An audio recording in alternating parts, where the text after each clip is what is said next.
to the live. Hold on one second. I am trying, guys, to get even. Oh, what happened with Instagram when you turn it on?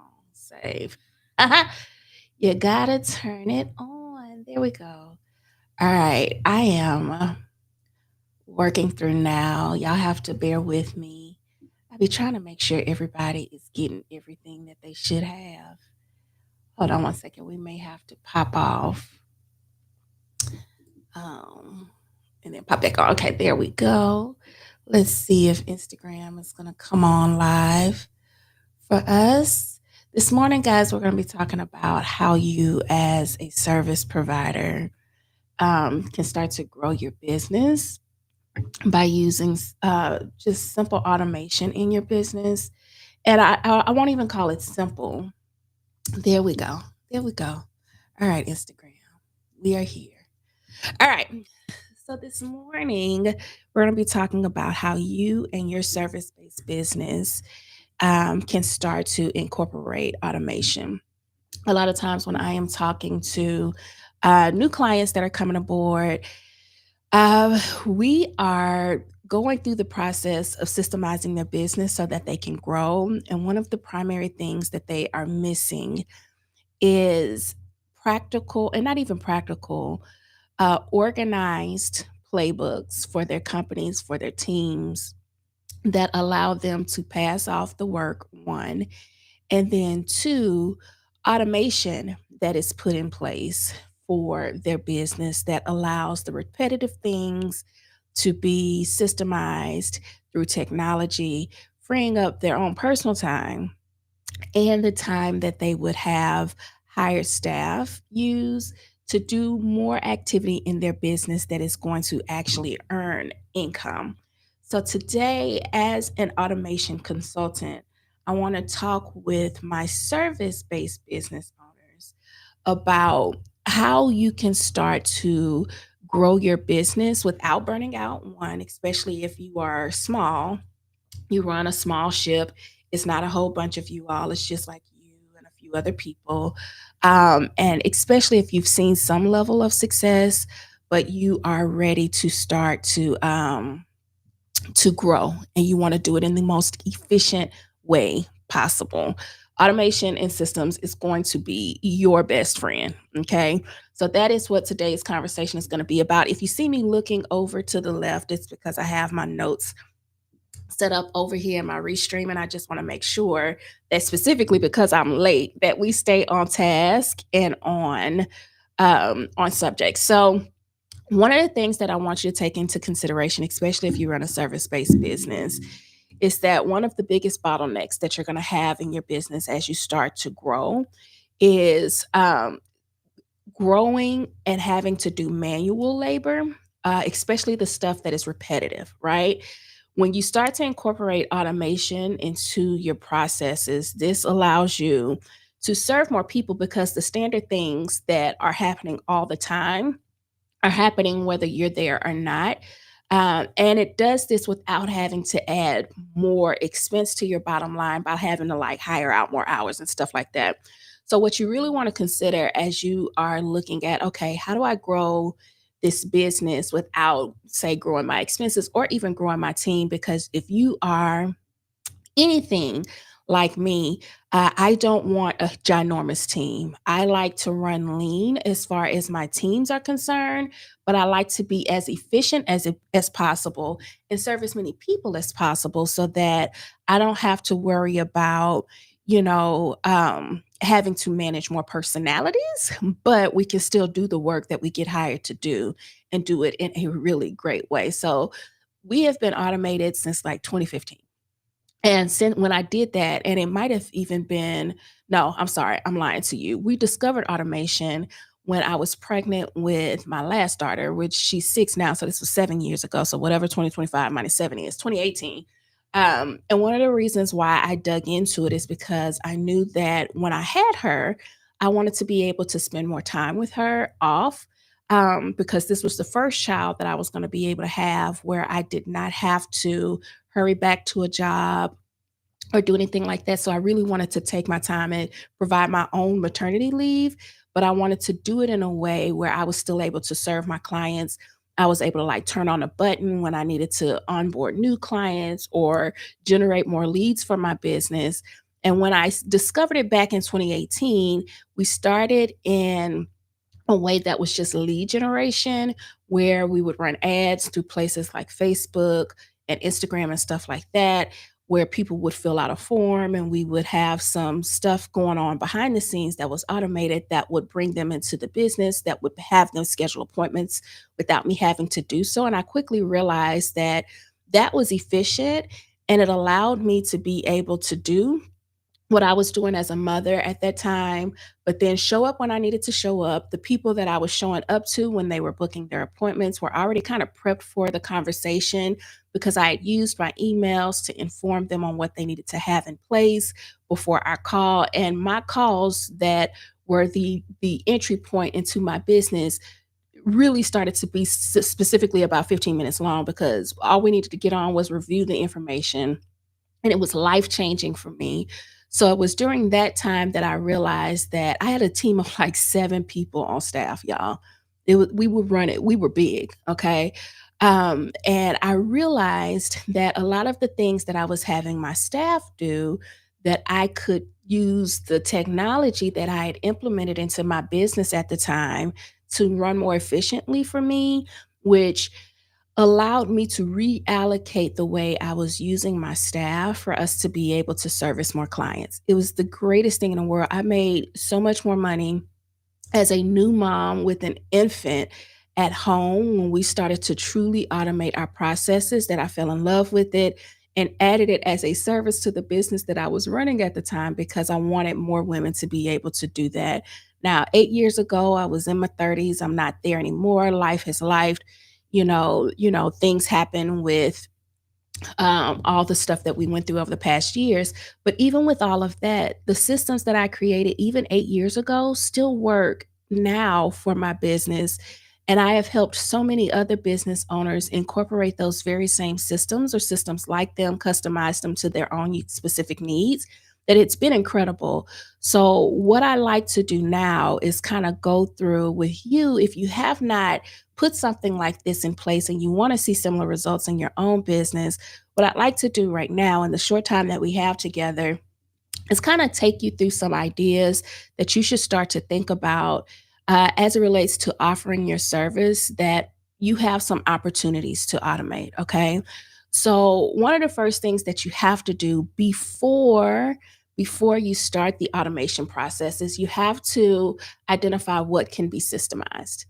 When we talk about automation, a lot of times people think about um, the spammy type stuff, the spammy email marketing, like the funnels and stuff that you hear us talking about, which are all have their place, but the conversation that we're having right now as it relates to growing your business is more about your systems and your processes than it is about your marketing. Yet, before you can get to the marketing, you have to make sure that you have something for people to come into, to funnel into.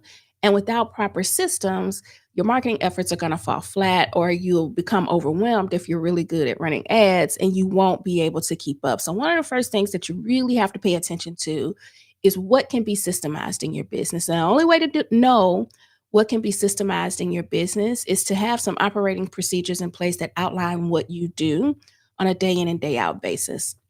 So, in the easiest way possible, or the easiest example of what I can show you and how to get this done is I would say, look at your onboarding process.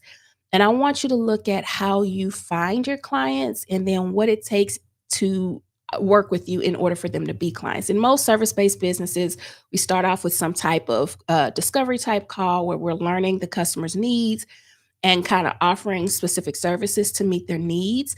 And I want you to think about what you're doing in that process. Like, what is the first step that a person would need to take in order to hire you for your services?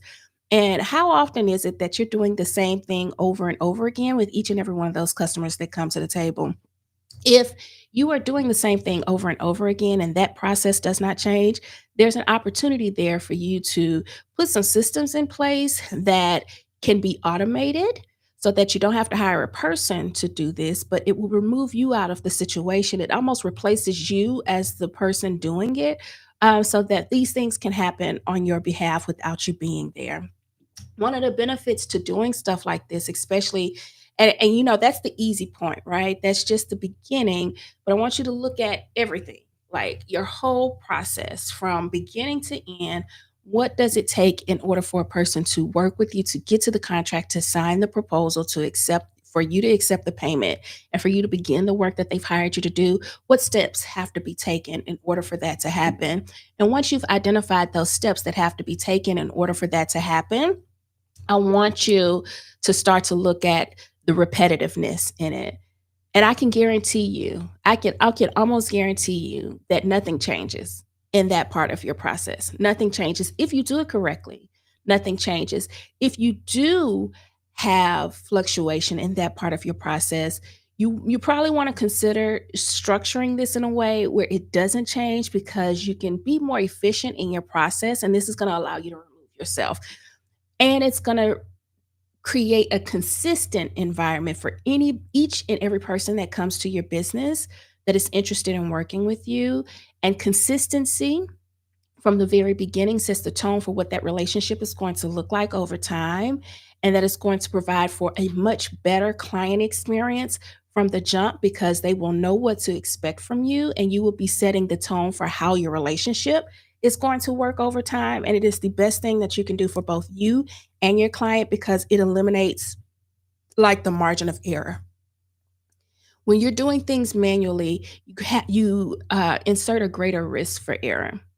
When you start to systemize things and do things the same way over and over again, and then start to utilize technology to help you execute in that manner, that margin for error goes down, because you can rely on the systems that you've put in place to do what they have been told to do, to been set up to do each and every time.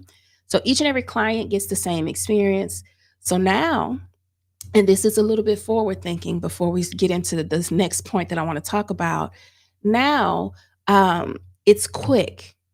The time that it takes you in order to get to the actual contract, to get to somebody paying you, that time shortens, because there's not as much manual work, and things are happening in the timing that you want them to happen based off of your systems that you've set up.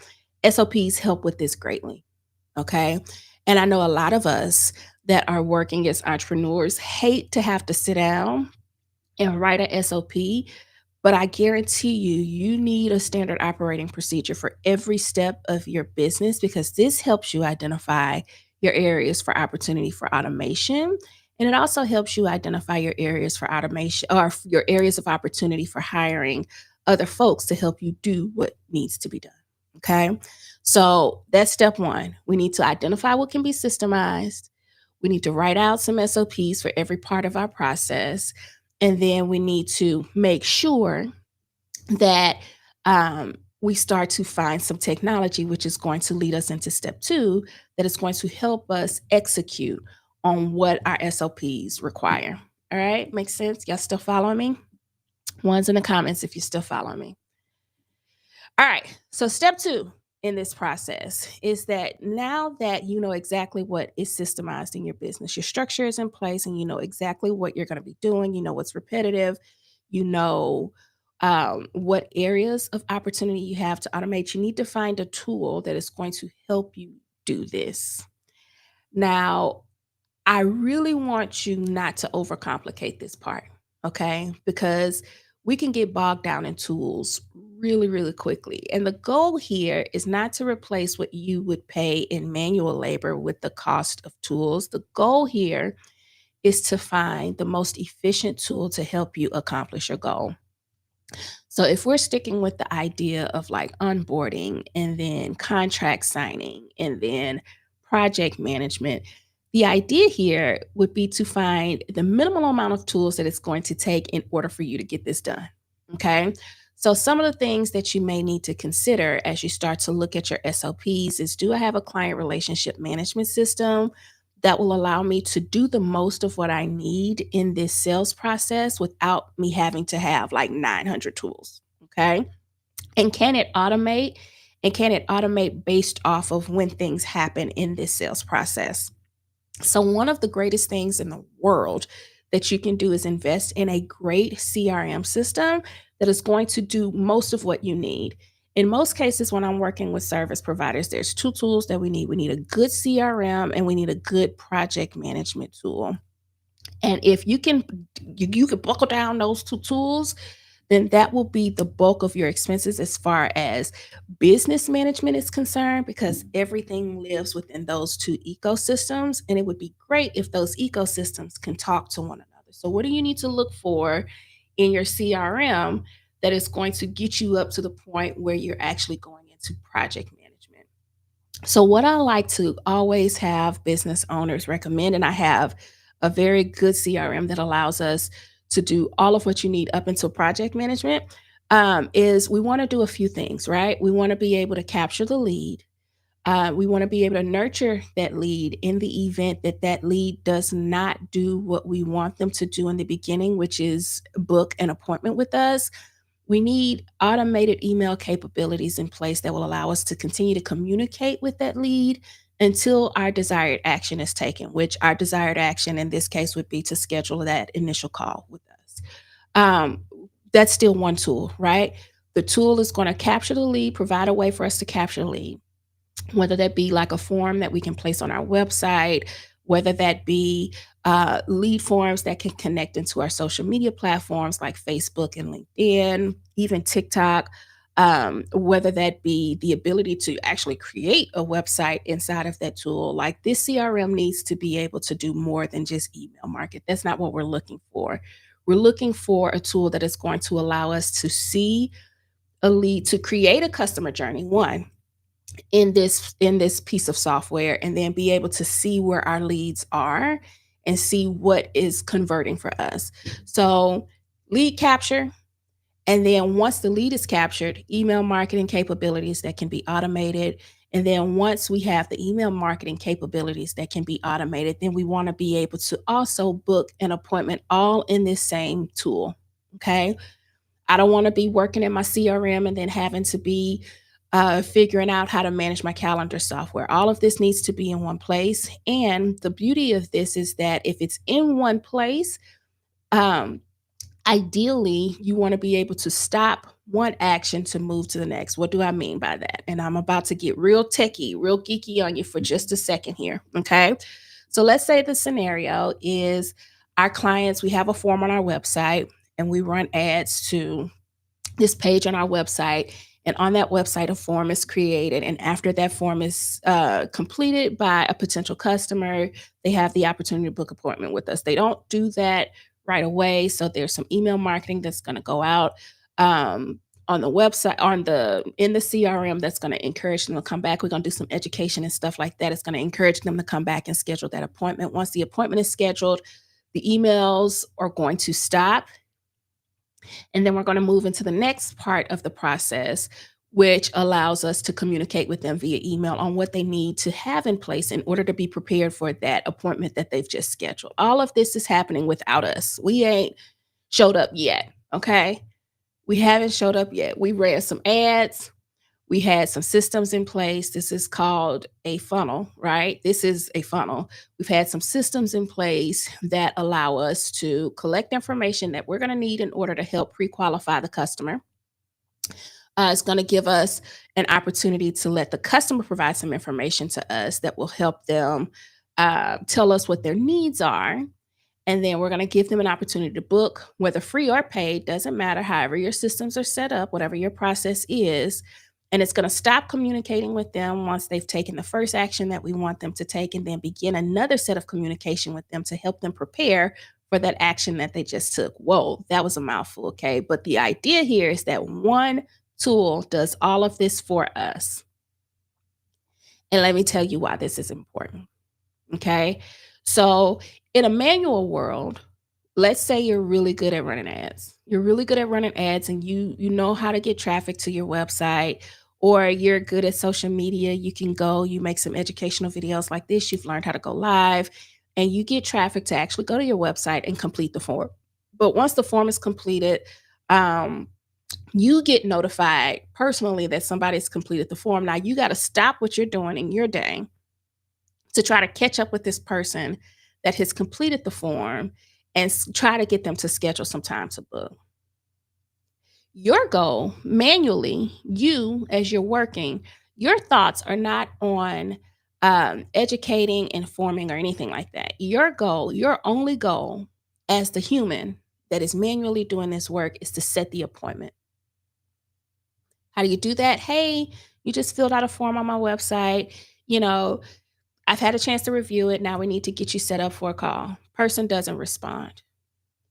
And in your brain, you're like, well, why the heck did you fill out this form if you weren't ready to meet with me? And I can tell you that they filled out the form because they saw an ad or heard you talk about something that addressed a need that they had. But for whatever reason, life happened and they just did not get to booking your appointment. Maybe they got sticker shock because they saw that it was a cost involved.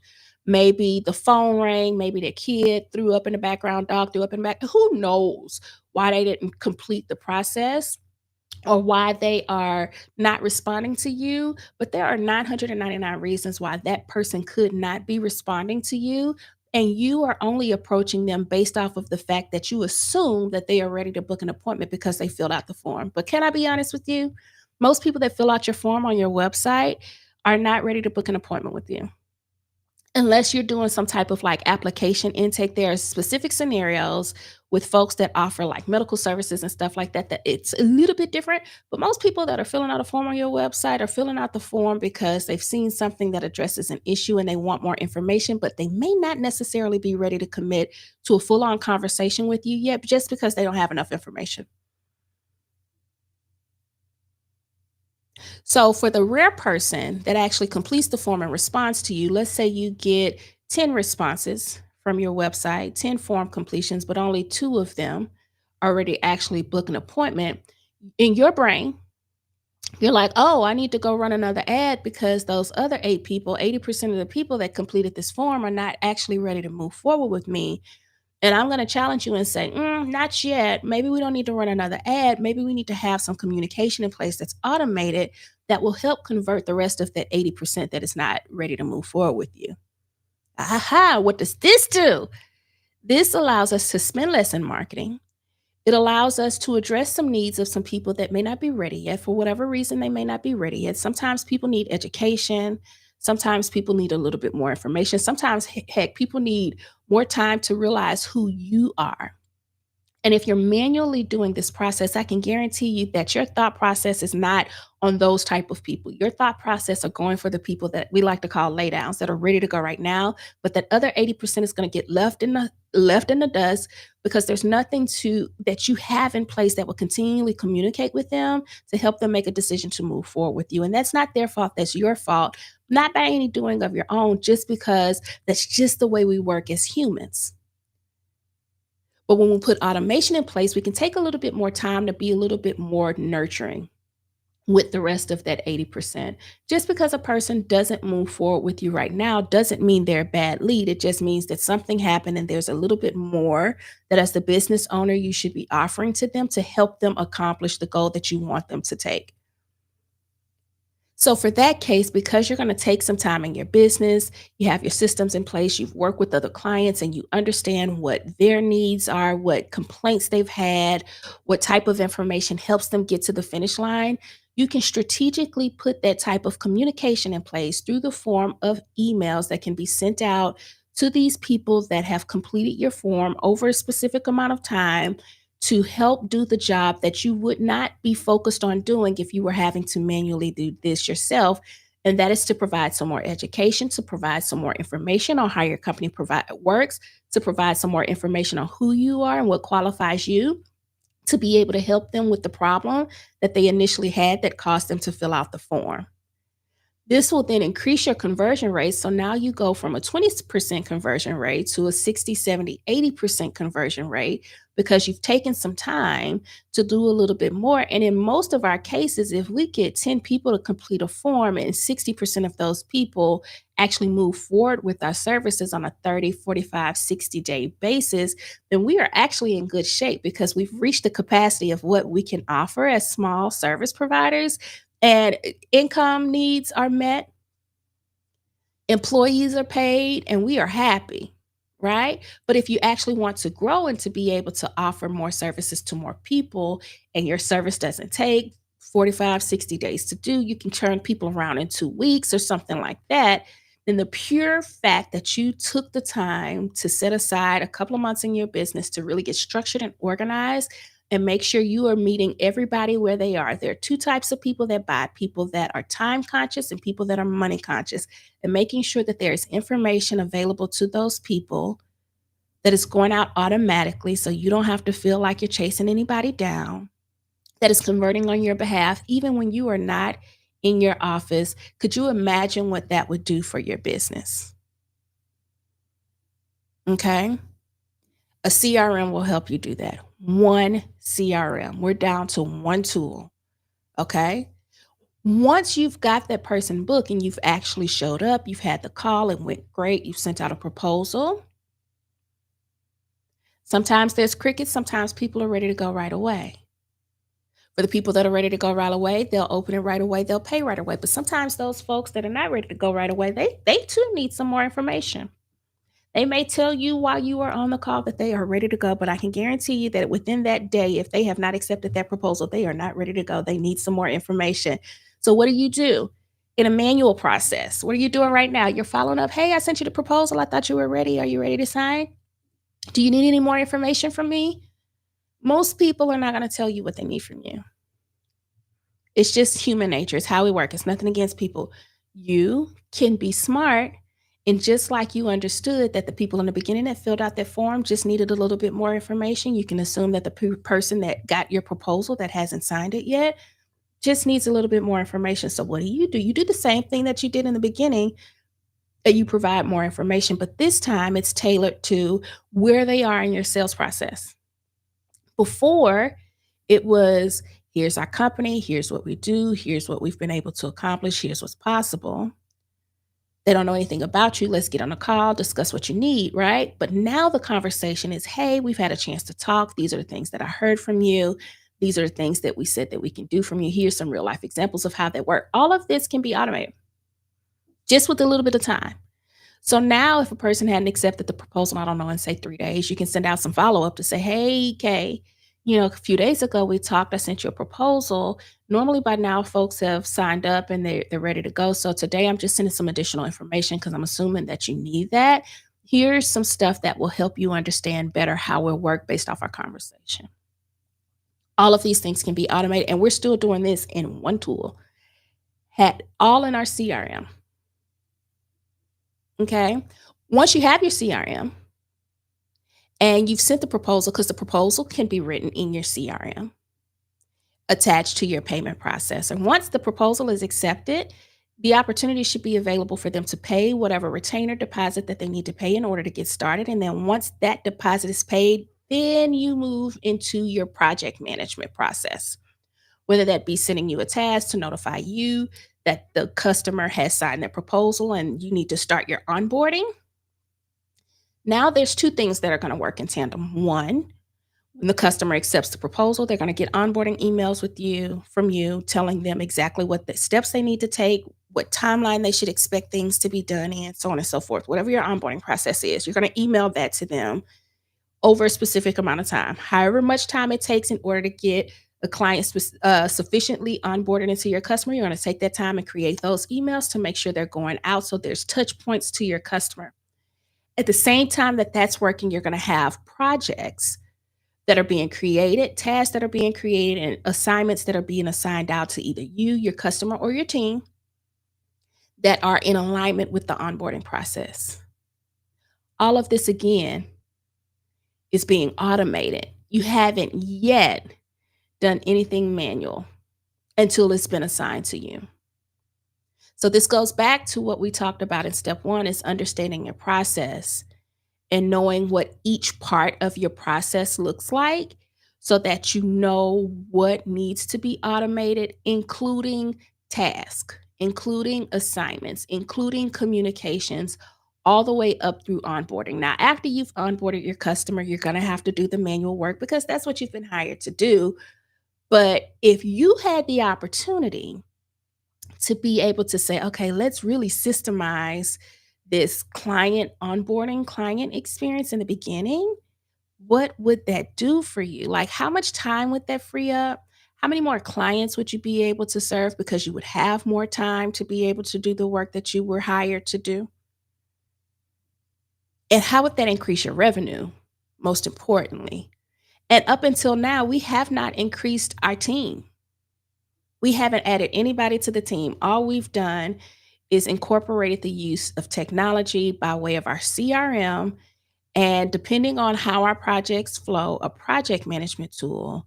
And we've got two tools doing lead generation, appointment setting, proposals and payments, and project task assignment. Five things with two tools at most, all automated.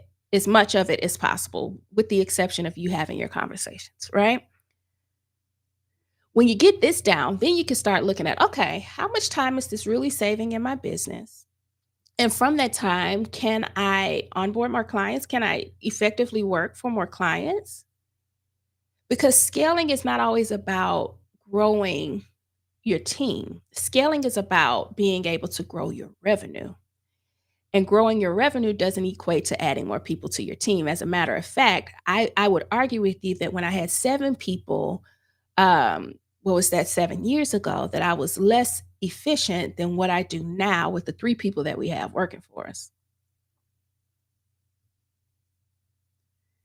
So once you get that down and you're like, okay, all right, we got SOPs. So even if I do have to have a staff member, even if I do need to add somebody to be like a project manager, I have specific procedures that they can take that will help train them and anybody else that might be offering the work that we're doing. I'm going to increase the efficiency of my team because now I've got training in place. I've got operating procedures in place that are specific to every part of our process. So everybody should be doing the same thing. The automation is going to get us all the way up to project management. Now, instead of having a VA that's working on contracting and stuff like that, I can reallocate that VA to do revenue generating activities where I can make more money. OMG, life is good. Life is good because now we're at step 3 where we're looking at, okay, how are we delegating now or redelegating now? How are we looking at what our team used to do that was just administrative, that didn't really, I mean, it helped us close money, but it didn't help us make more money? And how do I reallocate my team's skill sets to move into roles in the company that actually help us offer the service, be more efficient in that, faster in that, be able to work with more clients because their time is free in that administrative stuff, and we can push out more work and make more money and get to results quicker, which makes our customers happier, which gets us to testimonials happier. And now, instead of them working on these tasks that really don't offer a whole lot of value to our business, we could be working on stuff that offers a lot more value to our business, doing more training, adding more services to our service line that allows us to actually grow. Now, the starting point, the dot on the connect the dots is okay, I systemize, I automate, I redelegate, I offer the service a little bit more. And then at the end, I get more client testimonials that I can also automate because once I've finished the work, I can press a button to request the review. One of the number one things that I get from service providers that keeps them from having like the testimony is that they're afraid to ask. When you've done an amazing job for a client, you should not be afraid to ask them for their feedback. It's just the way of the world. And I'm guilty of this too. And it wasn't until we went back and started automating our request for reviews that we were able to get to a place where now, at the close of every project, when people are the most excited about the results, we send them immediately a button that says, hey, would you mind writing a review for us? I've even gotten to the place now, y'all, in our last calls, I do a video and I say, hey, this is going to be our last meeting. So at the end of that call, be ready to provide some feedback about our services. I go off camera, I ask them a question, I allow them to speak. Boom. We got video reviews of real clients giving their true experiences and the most excited time that they're going to be about it because they've got a finished product and they're excited, they're happy about it, that I can use to now form case studies on my website, put videos on my website, have stories to share in my emails that will be used at the top of this process when I'm trying to get clients or when you're trying to get clients to actually go from completing the form because they had a problem to scheduling some time to speak with you because they believe that you can help them solve their problem. Automation. Automation. When we do this in our businesses, we become more efficient. We become more high value. We can charge more for our services. There's so many benefits to structuring and automating your services that allows you, even as a small service provider, to earn a very high revenue, help as many people as possible, and not have to do it and burn out, not have to do it and have the largest team around, but to do it in a way that is going to offer the highest value for your client and be the most efficient for your business. It's great. It's great. Now, I'm not gonna lie, you know, when it comes to growing, it's more than just the hard work that it takes to find the customers, right? Because that's the hardest part of any of this is finding the customers. Once you have the systems in place and they're smart and they are specific to what you're doing on a day in and day out basis, onboarding and getting to the work that you are naturally gifted to do is the easy part. The hard part is and I won't even call it hard. The hard part is dedicating, stepping back from the work and dedicating the time that it takes to evaluate what you're doing and to come back and say, "Okay, I really wanna grow. I really want to reach more people. I really want to increase my revenue." It's being willing to take a step back for a minute, not saying that you won't still earn revenue, but to take a step back and add some workload to your plate because you need to work with someone like myself where we can sit down and pull this out of you and help you get these procedures written, help you get these procedures implemented through technology, and then help you train your team in this new way that you're going to be working so that you can reach your goals. Your goal should be the CEO of your company, even if you still are going to work in the company by offering the service, your goal should ultimately be the CEO of the company where you are strategic, you are able to enjoy other things in life outside of the company that you've built, where you can be a mother, where you can be an artist, where you can travel the world, where you can spend time with your friends and loved ones. There's balance, and that balance is very possible. It just requires us to be smart in the way that we move.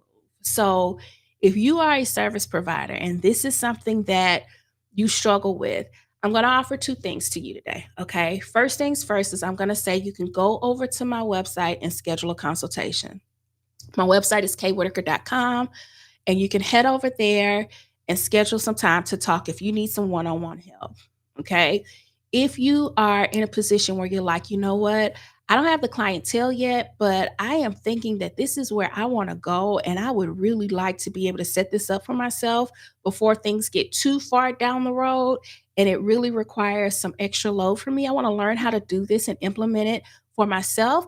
Then I have a group coaching program for you called the K Club. And in the K Club, what we do is just like we're here live every day having these conversations. My goal in the K Club is to build a community of service based entrepreneurs, content creators that are willing to take the time to build these types of structures in their companies. Right now, the K Club is only $7 a month because we're building the club.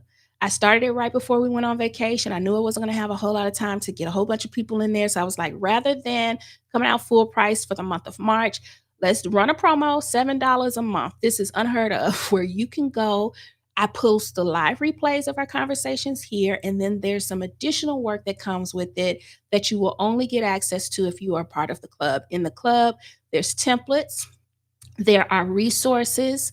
that come alongside of what we're talking about. And there are demo videos that are coming alongside of what we're talking about that are going to show you how to specifically get this done in your company. And you can get access to that and be able to ask me questions and stuff like that. All for only $7 a month right now. That's only good through the 31st of March. Okay. That gives me time to come here, come back to the internet, start having these live conversations, build the audience, allows us time to kind of get to know one another, only for $7 a month. At the end of March, the price will increase. Right now, it's $47 a month. I don't know what that's going to look like because if I can be honest, I do spend a little bit more time over there in that club, and that time is going to increase. And that price is probably going to increase appropriately as well. So right now, if you're watching on your phone, take a screenshot, email it to yourself, and then scan with your phone. Go over there. Make sure you use the code March 25 to get access for the $7 a month. Okay. All right. That's it. Quick recap, and then we're going to go because I've got some work to do today. All right.